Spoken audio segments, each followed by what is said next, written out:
Why are you getting in my way? Since I said I'm going to live here, I will.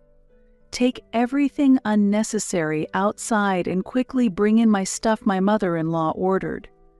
As she loudly declared this outside the store I manage, my husband Sean, who was next to her, simply chuckled. At that moment, a car painted black pulled up with a sound. "My name is Shelley, and I am 31 years old. Sean and I got married 4 years ago. His father passed away from an illness when Sean was still young, and his mother raised him alone. Sean graduated from university and got a job in a local manufacturing company. He is kind-hearted and soft-spoken, easily swayed by others, which makes a career advancement among his ambitious colleagues unlikely. I graduated from university and initially worked at a cosmetics company, but I never gave up on my dream of becoming an esthetician. While working, I attended beauty school at night, and after graduating, I trained at a top esthetician's shop. The reason I continued to pursue this dream was that I had always been self-conscious about the shape of my face since I was young, continually receiving hurtful comments about it. However, in high school, while strolling through town with friends, I got a free trial coupon for an aesthetic treatment and decided to try it that day with a friend. The shop was white and clean, filled with a comforting scent. A very beautiful esthetician took care of me. I was instantly captivated by the charm of the place. She listened to my concerns attentively and provided a genuine treatment despite it being free. I will never forget the surprise I felt when I looked in the mirror after the treatment. She said, "It is our job to solve problems and bring out people's confidence." I was moved by her words and felt tears welling up. This experience made me strongly feel that I wanted to help others, which led me to choose this profession. Sean and I met through a friend's introduction, and as we went on several dates, we grew closer and got married after about 2 years of dating. Sean is gentle but weak-willed, which balanced well with my strong personality. At least, that was the case until his mother appeared. When we exchanged greetings for marriage, his mother repeatedly asked us to live with her at her home in the suburbs, which was inconvenient for commuting. We managed to convince her otherwise and started our married life alone. Then, a year ago, I quit the company I was with and was able to open my own aesthetic salon, a dream I had for many years. I used to juggle part-time jobs, but starting my own business has led to days much busier than before, causing more frequent mismatches in the life Sean and I share. Still, we made efforts to maintain our bond as a couple, such as having breakfast together and reporting our homecoming times. One evening, as I returned home late, Sean, who would usually be asleep by then, was waiting for me and began talking with a serious expression. "Shelley, actually, there's something my mother consulted me about." As he spoke, he revealed, "Actually, my mother has accumulated debts, and it's come to the point where she has to sell our family home." I couldn't help but express my surprise. What? His mother had always been reckless with money and led an unplanned life. He further explained that his mother had used the money his father had saved for Sean's tuition, forcing Sean to rely on scholarships for university. This spendthrift behavior was the reason I had adamantly refused to live with her when we were newly married. The sale of her house meant she would have nowhere to live. I felt a heavy sense of unease about this situation. "Hey, can we let my mother live with us?" Sean said. But I quickly interjected before he could finish. "It's impossible. We absolutely cannot live together. I don't mean to speak ill of your mother, but she would end up dipping into our living expenses. Isn't your mother still working? She should rent an apartment with her income and live alone." I appealed strongly to Sean, desperately wanting to avoid living together. It pained me to criticize his mother, but it was unavoidable. No, actually, there are debts that can't be covered even by selling the family home. So I suggested cutting expenses to allocate more towards debt repayment. Sean replied, "You can't just decide that." "I understand what you're saying, Shelley. I take back what I said earlier, and I'll talk to her about living on her own," he said. But I was skeptical. Sean always seems to accept my opinion in my presence, but he becomes speechless in front of his mother.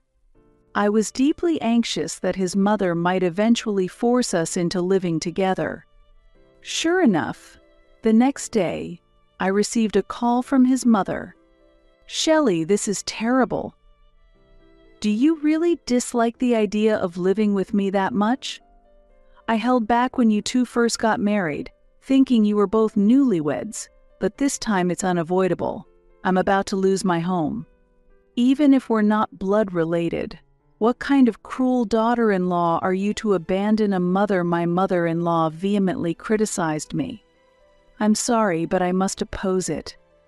Our house is too small for even the two of us, so we cannot provide another room," I explained calmly to my mother-in-law, but my calmness only angered her further. It's unacceptable for a wife to go against her husband's words. "I will retrain you to be a proper wife, so be prepared," she said, and abruptly hung up the phone. This was another reason why I refused to live together. I've always struggled with my mother-in-law's domineering personality. It's always frustrating how Sean gets swept up in her assertiveness and becomes submissive. The next day, despite it being early dawn, my mother-in-law showed up at our house. "Sean, Shelley, are you there? I've come to talk, so open up quickly," she called out loudly without using the intercom and banged on the door. Considering the nuisance to the neighbors, I quickly let her inside, but she ignored me and went straight to wake Sean, who was still asleep. "I have to move out of that house by next week. Don't worry about what this daughter-in-law says. Quickly start preparing for my sake," she said, hitting Sean on the back. I wondered how a man over 30 could be treated like this by his mother, but I couldn't just stand by and watch. "Mother, please calm down a bit," I intervened, to which she directed a sharp gaze at me. "How can I calm down? This situation is your fault. It's because of your selfishness," she snapped. Tension filled the air between us. Sean, witnessing the scene, said, "Mom, I'm sorry. I'll figure something out. Just wait a little longer," and suddenly began to apologize earnestly. Seeing his pitiable state, I was dumbfounded. However, my mother-in-law seemed somewhat satisfied with his response. "You have one more week. Make sure you sort it out by then," she said that and then left. "Sean, why do you act so helplessly? And what exactly do you plan to do?" I asked. As I pressed him, Sean visibly became angry. "Be quiet, Shelley. Can't you show a bit more understanding? Why am I always the one being blamed?" he shouted, and then covered his head with a blanket. Sean raising his voice was unheard of, and I began to feel anxious that something unusual might happen this time. And my premonition was right, the situation worsened. The next week, as set by my mother-in-law, she and Sean took an unexpected action. That day, I visited the bank in the morning for my work as a president and planned to head to the store in the afternoon. The store opens in the afternoon, so I had left the preparations to my staff. However, before opening, I received a call from my staff informing me of a serious issue at the store, urging me to come quickly. I changed my plans and hurried to the store. To my surprise, when I arrived, my mother-in-law and Sean were confidently walking around inside. "What are you doing?" "Customers will be arriving soon, so please leave," I said. There were several beds in the store, separated by partitions, but my mother-in-law was lying on the beds and measuring them. "What are you talking about?" This is a viewing, isn't it? There are beds here, and this room is perfect for me. I don't need all of it, but I will use at least half. It's equipped for privacy and it's discreet, so no worries. But this bed is a bit small. I'll use 2 of them, she said, while arranging 2 beds together by herself. Incredibly, Sean was smiling and agreeing with her plan. Sean, what is this? Moving here is not something I can allow. If this is a joke, stop it right now, I appealed, but I was confused by the unexpected actions of my mother-in-law and Sean. If it becomes public that someone is actually living in the esthetician's store, it could lead to a credibility issue. My store has been highly rated for its emphasis on hygiene. Thanks to this, many customers have supported us. However, I could not allow their selfish actions to threaten that reputation. Please stop this and leave. We are about to start business and we have many reservations. If you continue to stay here, I will call the police, I shouted. Hearing the word police, my mother-in-law and Sean showed a slight disturbance. Let's leave it at this for today. However, I don't have time. I am definitely planning to live here, she declared and left with Sean. I apologized to the staff while quickly tidying up and organizing the store. I had anticipated my mother-in-law being unreasonable, but I did not expect Sean to participate in such actions. I was deeply shocked by this fact. It was clear from Sean's expression that he had decided to side with his mother. That night, Sean did not return home. I wondered if Sean was avoiding me or if he just didn't care what happened anymore. Still, I had to make sure that something like this didn't happen again. So I called Sean. Hello, Sean. Ah, hello. Sean sounded reluctant to speak. Please tell me today's actions of your mother were a joke? If she starts living in the store, it will be ruined instantly. As you know, this store thrives on customer trust. If your mother tries anything strange again, you must stop her. Do you understand? Sean didn't respond to my firm words and hung up the phone. Seeing his reaction, I realized something. Sean couldn't resist his mother's constant pressure and ultimately chose to stand by her. It seemed psychologically easier for him to comply with his mother's demands. He had a problem with dependency on his mother. But this meant that a real crisis was looming for my store. I was deeply troubled. How should I protect the store I love? I spent the night thinking about it, and before I knew it, it was morning. The next day was a day off for my salon, but driven by a bad premonition, I went to the store. As I nervously cleaned, suddenly, a large truck stopped in front of the store. I instinctively sensed something. I rushed outside to see movers beginning to unload furniture and preparing to bring it into the store. When I questioned the workers, indeed, the requester was my mother-in-law, and they were trying to bring her furniture into the store. Please wait. I cannot accept this here, I firmly protested. But the workers showed no sign of halting their tasks. Naturally, they were just doing their job and had to complete the work they were requested to do. I managed to convince the workers to pause their activities temporarily and hurriedly contacted someone for help. As the workers had other schedules to attend to, they were confused by the interruption and seemed to be contacting my mother-in-law. It appeared that she and Sean would be arriving soon. Eventually, my mother-in-law and Sean appeared. Why are you interfering with me? Since I said I'm going to live here, I will. Take everything unnecessary outside and quickly bring in my stuff, my mother-in-law commanded. That's right. Mom is going to live here, starting today, Sean added with a chuckle. Although confused, the workers had to act within the limited time and began following my mother-in-law's orders to move things outside. "Stop doing as you please," I shouted, and just then, a black luxury car stopped behind the truck. A large man, wearing a double-striped suit and a stylish hat, pulled down low, stepped out of the car. His commanding presence was immediately noticeable, and he exuded an aura that was clearly no ordinary. The man approached with a deep voice. "What's all this commotion? Isn't this disturbing the neighborhood? Is this not Shelley? Are you having some trouble?" "Yes, I am having trouble with people trying to take over my shop and live here," I responded. Hearing this, the man looked towards my mother-in-law and Sean and calmly asked, "It seems there is some sort of trouble here.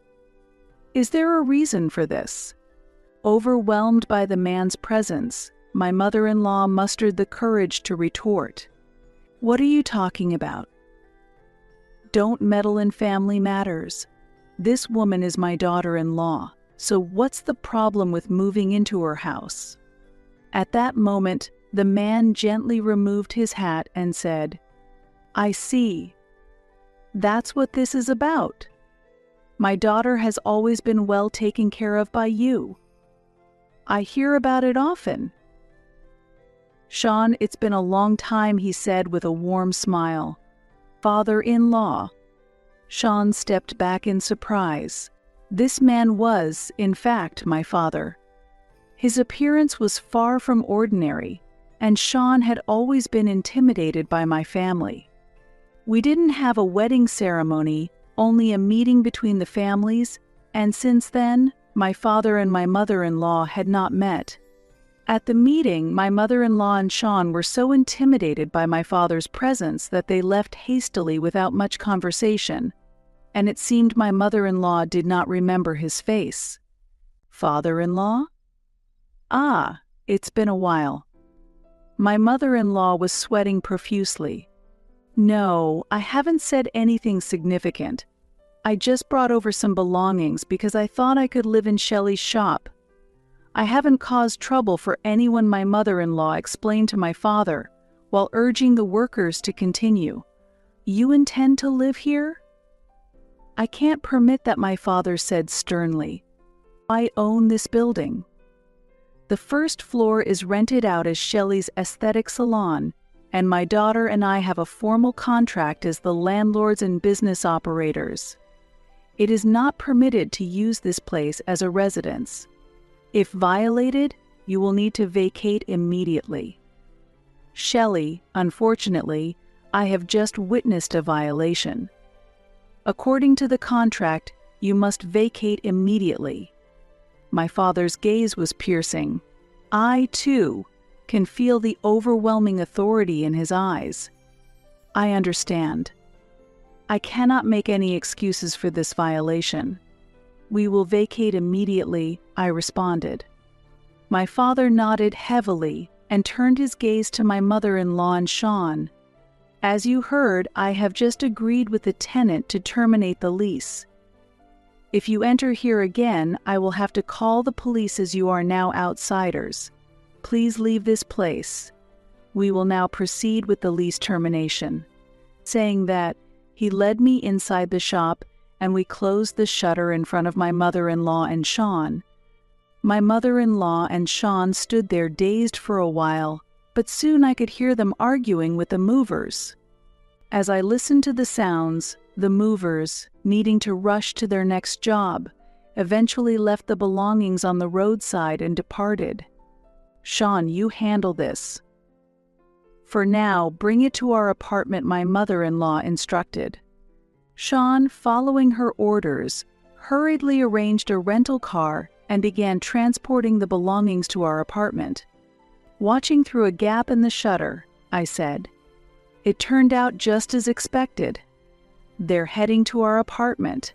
I'm glad I acted promptly." "Thank you, Dad." My father's stern demeanor softened, and he showed a smile. Maybe I went a bit too far. Despite his intimidating appearance, my father is actually a very kind person. He dresses this way due to his fondness for gangster films, but he is usually a friendly local real estate agent. They're sure to be surprised when they arrive at the apartment. My father and I exchanged looks and chuckled quietly to ourselves. In reality, all the furniture and household items from the apartment had already been removed, leaving only Sean's personal belongings behind. After a while, my mother-in-law called, clearly distressed. "What happened?" "The room is empty. Where's the furniture?" Her voice was agitated and angry. I responded calmly and deliberately. "I have terminated the apartment lease. I was the leaseholder, and I made the payments, so it was within my rights to cancel it without any issue. The apartment is owned by my father, and we plan to dispose of any remaining belongings as abandoned property and change the locks soon. If you don't collect the personal items quickly, you'll have to meet my father again." Her voice trembled upon hearing my father's name. "So, what? Where have you moved to?" "Let us come there, won't you let us stay with you?" I answered with a snort. "I have just decided to divorce Sean, and we will not live together anymore. I recently told Sean that if you interfere with my shop, I would seek a divorce." He agreed, and I have kept his response as evidence. Due to the influence of you and Sean, I can no longer continue my aesthetic business in this building. Therefore, based on the agreement with Sean, I am proceeding with the divorce. As for the furniture, it belonged to me since before our marriage, and it is only natural that I take it all. Upon hearing this, my mother-in-law began yelling at Sean, who was next to her. "How can you so easily agree to such a serious decision as divorce?" The situation obviously required appropriate handling. I could hear Sean exclaim in surprise, "Eek! You should not prolong this issue and look for a new place to live." Instead, I told them before ending the call. Afterward, my mother-in-law and Sean struggled to find a new home and eventually had to rent a house from distant relatives. Sean's commute became difficult, and he quit his job to work part-time at a rural deli while scrambling to pay off his mother's debts. Meanwhile, I was able to move into a property owned by my father immediately. As for the termination of the aesthetic shop's lease, it was actually part of a ploy, and in reality, the business continues to operate as before. Now, the popularity of my aesthetic shop has grown significantly, and it's become so sought after that reservations are difficult to secure, even attracting celebrities. We warmly welcome male clients, and I regularly provide various beauty treatments for my father. Although he is nearing 70, the regular care at our shop has rejuvenated his skin, making him feel a bit closer to the actor he has always admired. Through these experiences, I've come to realize again that the essence of my job is to give each client confidence. The memory of my first free aesthetic treatment when I was in high school remains vividly with me. The excitement and fresh feelings from that day continue to inspire my daily work. That experience taught me what I should offer through my interactions with many customers.